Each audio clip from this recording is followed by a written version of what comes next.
In time for winter graduation, the university was recently recognized for its dramatic graduation rate increases.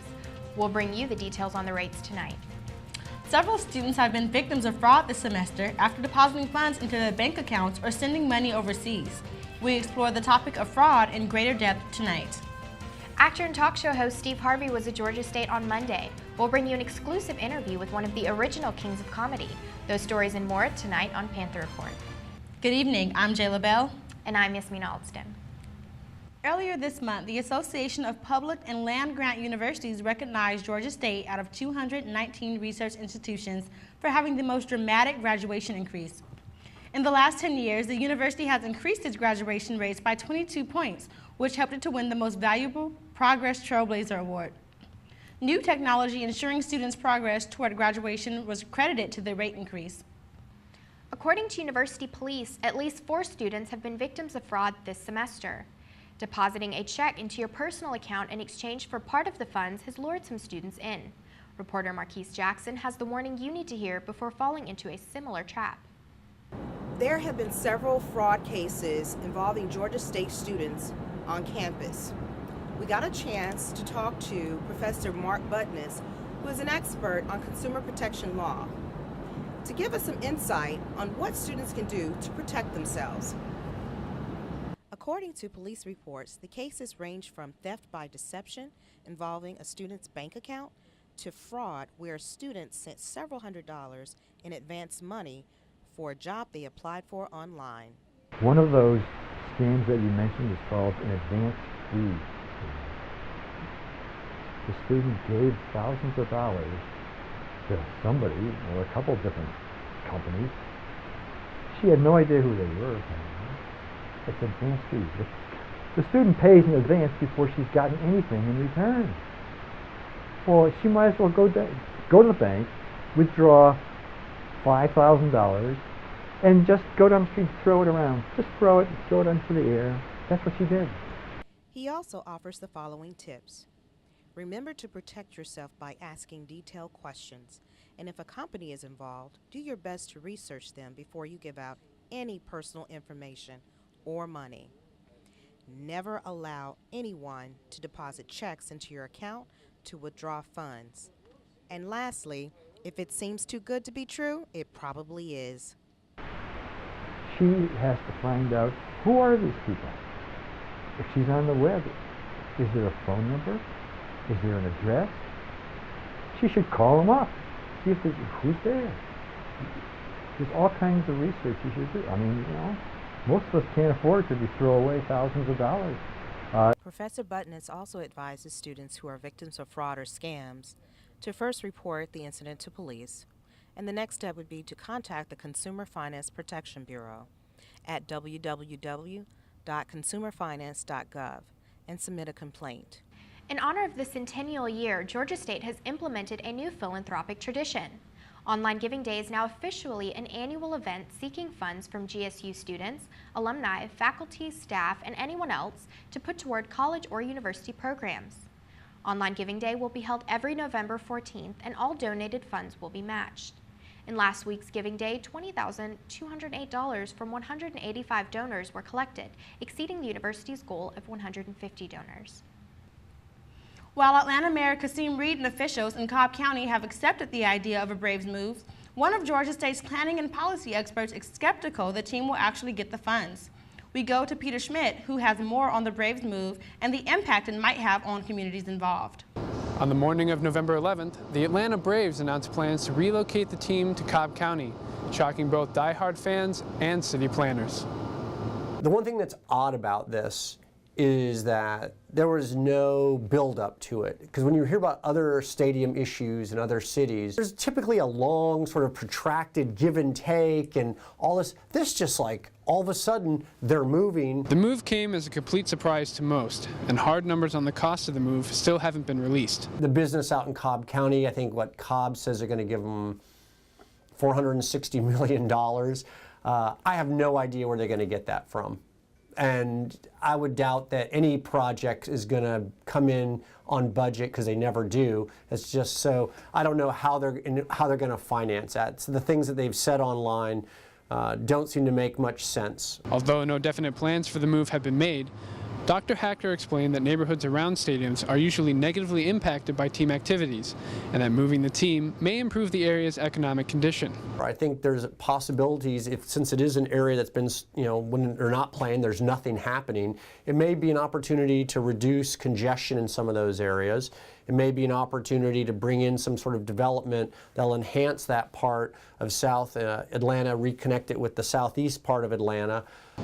The move has a lot of opposition to it, but the Braves claim that it will benefit both the team and the fans.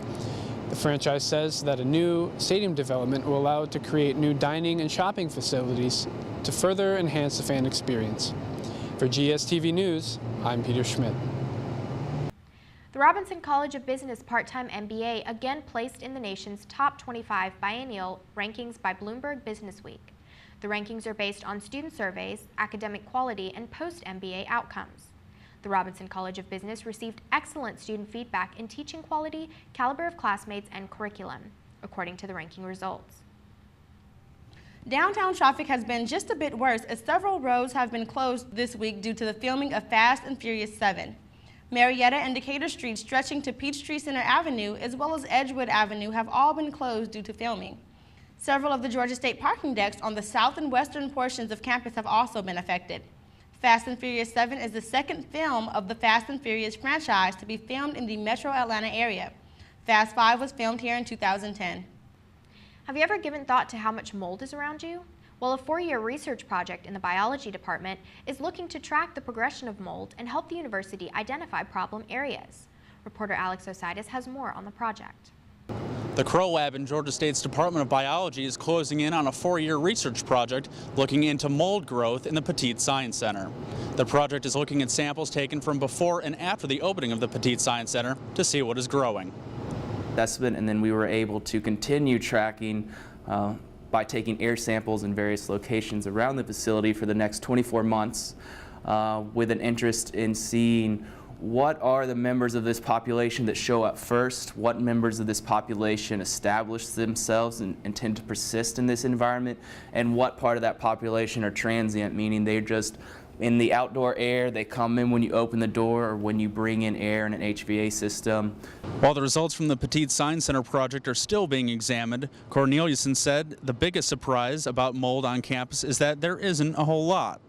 I would say it would be positively surprising that we don't have more of a mold problem than we have when you look at some of the buildings on campus and how old they are. And although I can go in every room in this building and we can definitely show that there are fungi in the air, on surfaces, in the ventilation, but they're not at levels that are concerning for human health. In terms of collecting samples, Crow Lab members use an air sampling device and grow mold colonies on dishes before analyzing the DNA of each sample. In my opinion, the university's been very proactive in that manner.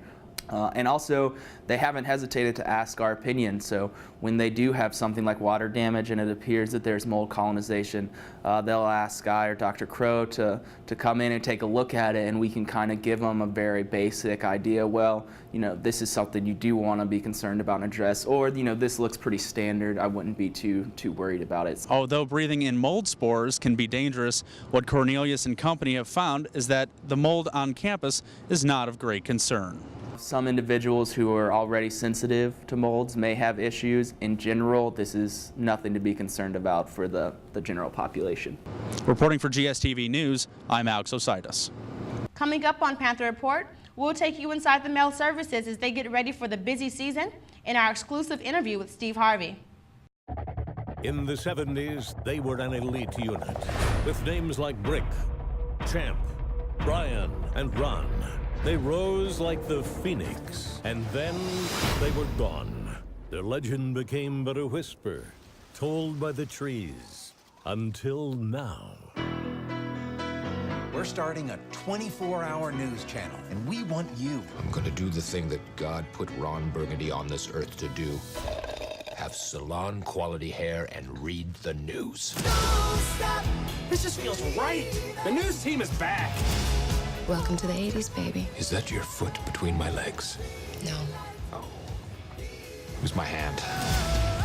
Your hair looks like wet popcorn. I like the parts of your face that are covered with skin. Don't stop believing. That's Jack Lime. Look at him. He's a prince. He's not that great. What'd you say? He said you're not that great. Brick. Don't stop believing. I don't read Jet Magazine or Jerry Curl Daily. What are you doing? I'm breaking down the barriers of race by assimilation. And on that note, which one of you convicts with the longest record can pass me the mashed potatoes?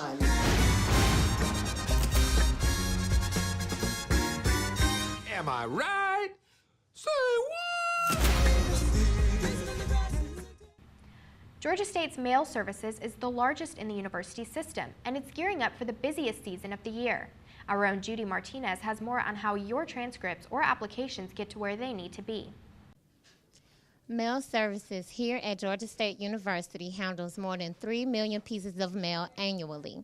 This is the largest amount of mail sorted by a university system here in the state of Georgia.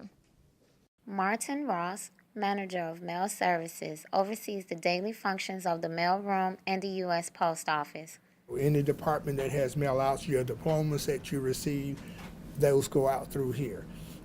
Any type of register, any type of transcripts or what, those go out through here. The checks that are mailed through disbursement, those go out through here. It's important because what goes in when the president gets mail in or the president sending mail out, it has to go through here. We have at least 6 full-time employees that facilitate the whole campus. Mail services are responsible for receiving mail from the post office and delivering it to all GSU facilities, except for student housing. You don't have to leave the campus to go mail something or to send your Christmas packages off. They sell Christmas stamps as well as package prepping. We do have boxes that can be sold for packing, but everything that you can do at the USPS post office, with the exception of that passport, we can do those things here. This is Judy Martinez with GSTV News. Thanksgiving seems to no longer mean turkey and pumpkin pie, but instead shopping and at much earlier times.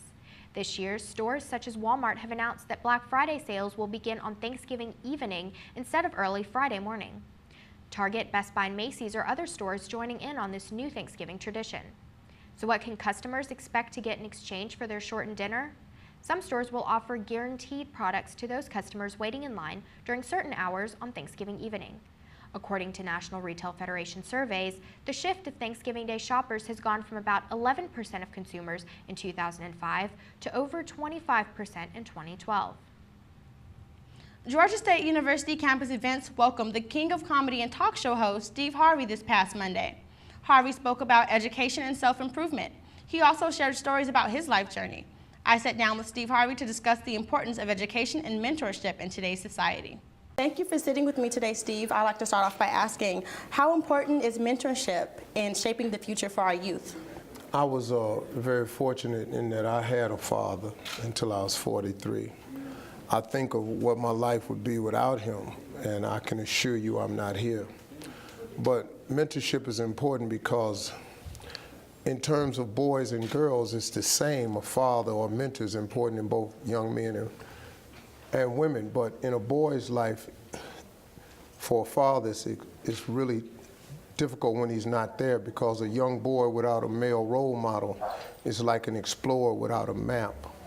It's just too difficult to get there without that map. And so I think it's imperative that those of us that know the way, teach the way, share the principles of how to get from point A to B, which is to become a man or become a woman, one of the two. Okay. And so many students think that college is only a barrier to entering into the entertainment industry. Can you explain a little bit about how you got started? Oh, no, not at all. I mean, education is critical. You know, I mean, education can't hurt you in any, I mean, knowledge is key, you know. And I'm not trying to sound corny like anybody else, but I'll tell you this, though. It's big in today's world, but in entertainment is not what a lot of people think. The majority of money that's made in entertainment is not the people with the microphone. It's people behind the scenes. Jay-Z, Rihanna might make a lot of money, but you think the people that distributes their music, you think they making less? I mean, who do you know is going to pay an employee more than they make? I don't. I can't pay you more than I have. You know, Michael Vick make a lot of money, but you think he makes more than the owner of the Philadelphia Eagles? Kobe Bryant make a lot of money, but you know, and 50 Cent make a lot of money, but you think he make more money than a record label? Come on. Okay. I mean, you know, so I implore young people to think not about so much the front side of the business, more so than the back side. Okay. So if you could do it all over again, what, if anything, would you do differently? Nothing. Nothing? Can't. So you can't do it that way, because we all are the sum total of our past. I needed everything that happened to me in the exact order that it happened in order for me to be here today. I needed every misstep, every failure, every mess up. I needed to be homeless. I didn't feel that way at the time, but I needed all of that to comprise the information that I have today to become the person I am today. I think not having a lot of stuff makes me very appreciative of having things now, and having to work hard for it and know the pitfalls helps me to avoid it, and I teach it to my kids now. So, you know, technically I wish I could change a lot of stuff. I wish I hadn't married one of them people I married, but hello. Okay. Sports with Neha Ali is coming up next on Panther Report. Presenting your Georgia Power Energy Efficiency Team. Helping you save money and energy around your dorm and apartment, one easy tip at a time. Laundry do's and don'ts. Don't use too much detergent. Rinse in cold water.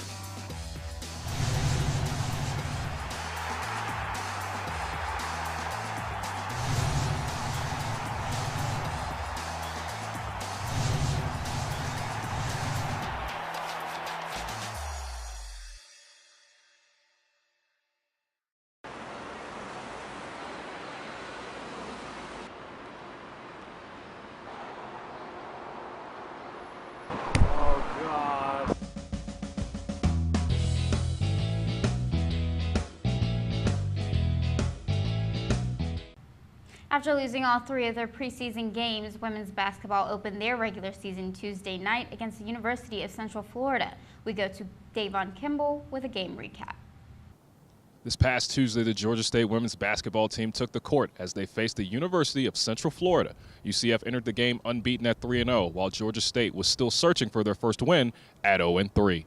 The Panthers had an early double-figure lead, but couldn't make the plays or the stops in the end to get the win. Kendra Long led the team with 19 points, while Brittany Logan delivered a double-double with 14 points and 12 boards. UCF had overcame a first-half 12-point deficit and a 43-38 halftime deficit, as the Panthers would fall at home by a score of 85-77. Following their loss, the Georgia State women's basketball team will be on the road to take on Western Carolina this Saturday before returning home on November 27th to play Belmont and then hosting the Georgia State Invitational on November 29th. For GSTV, I'm Davon Kimball. GSU men's soccer finished off their regular season this past weekend with a 2-1 victory against Belmont. Panther goalie CJ Cochran had an outstanding night with 8 saves in the match. Sports reporter Lauren Byerly was at the GSU soccer complex to cover the game. On Friday, November 15th, the Georgia State men's soccer team took on Belmont in the last home game of the regular season. The Panthers' Corey Placer scored the first goal in the 35th minute, followed by Jamal Keene scoring the second in the 43rd minute. The final score was 2-1 Panthers. This game was also senior night, honoring seniors Jamal Keene, Michael Willow, and Caleb Kernan. The Panthers finished the regular season with a record of 9-9-1, while the Bruins finished with a record of 6-10-2. I'm Lauren Byerly reporting for GSTV Sports. Panthers football lost their 10th game of the season on Saturday against Louisiana Lafayette, who remains first in the Sun Belt Conference. Reporter John Michael Drain has more on the game and reaction from head coach Trent Miles. In a tribute to our troops, the Georgia State Panthers battled the Louisiana Ragin' Cajuns on Salute to Service Day as they hope to end the Ragin' Cajuns' 7-game win streak this past Saturday in the Georgia Dome. Georgia State opened the first quarter of play without their star passer, redshirt sophomore Ronnie Bell, who was suspended due to an academic violation. Only down by 1 score, Bell returned at the start of the second quarter to help the Panthers eventually tie the heated contest. Freshman tight end Keith Rucker also contributed to the Panthers' scoring efforts with 120 yards receiving and 1 touchdown. On defense, sophomore linebacker Joseph Peterson made a statement for GSU, leading with 12 tackles and 2 sacks.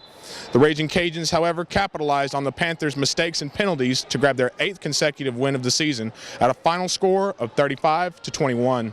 I'm very proud of my young men, our young men. I think that they're getting better and better, and they're competing, and they believe in what they're doing, and they are not a for football team, and that's my true feeling. I'm very proud of the way they represent Georgia State University and compete, and they are in the process of getting better and better every game, and it's just not resulting in wins right now, but it will, and just the caliber of young men that we've got out there fighting, I'm thrilled with. So we'll just keep coaching. I thought our offensive staff and defensive staff and special teams called a great game. I thought that we had opportunities, and again, I thought we saw a lot of really good things from our team. We just unable to get the win, and that's the most disappointing thing I feel is for them. The Panthers take their final road trip of the season as they head to the Diamond State next week to take on the Red Wolves of Arkansas State. For GSTV Sports, I'm John Michael Drain. As the 2013 football season comes to an end, quarterback Ronnie Bell has dramatically improved since last year. Bell broke 3 school records Saturday, leading the Panthers with 2,956 career passing yards. He sat down with us and shared his future plans for this week's Athlete of the Week. Going to D1, and every week is going to be a challenge. So we take every game as a challenge and to get better. And sometimes you come up short, but every week you learn something. Speaking of learning, I understand you guys have been through a very difficult season in terms of wins. So what do you take from this season, and what valuable lessons have you learned that you can apply to next season? Just being focused, playing 4 quarters, not playing 3 quarters, but 60 minutes in the game. I know we went to overtime one time, and we just got to keep playing to the end. And if you execute all your plays and do what your coach to do, then you come out victorious. Why did you choose to come to Georgia State? What made you want to become the quarterback for Georgia State University? Well, I just wanted the opportunity to play. I was at Ohio, and I felt like I wouldn't get the opportunity up there, the situation I was in. So I looked around, and I had a couple other options, but I felt like with the offense Georgia State ran even last year, it would have been a better opportunity, and came down here, and I got the chance, and I made it to my best abilities. Has football always been your first sport? Yeah, I would say football. It was between baseball too. I played baseball up until my senior year, and once I started getting scholarships rolled in, that's when I kind of fell back from baseball for football, and then I just kept stuck with it because quarterback. That's what I did, and won 2 state championships in high school. It was a big accomplishment, so I felt like that was a better sport for me. We know you and Ben McClain last year, swapped spots in terms of starting. Mm-hmm. This year you took on a huge leadership role. How has that been to be the leader of this team? It's been great. Guys look up to you to make plays, look up to you off the field and on the field. So, being the quarterback for a team, a stable quarterback, you got to make sure everybody's right, and make sure everybody's right on the field, off the field. They come to you for questions. You just got to be their quarterback. That's what they look for, and tell them right from wrong. The Panthers will return to the Dome November 30th to face South Alabama for their final game of the season. For additional sports coverage and updates, be sure to visit us online. This has been your GSTV Sports Update. I'm Neha Ali. Thank you for watching. Tonight's broadcast will be our last for the fall semester, but Jayla and I will be back January 29th. Until then, visit us online for news and sports updates, as well as stories not featured tonight. Follow us on Twitter at Panther_Report and like Panther Report on Facebook. For everyone at GSTV News, I'm Jayla Bell. And I'm Yasmina Aldston. Have a safe and happy holiday season.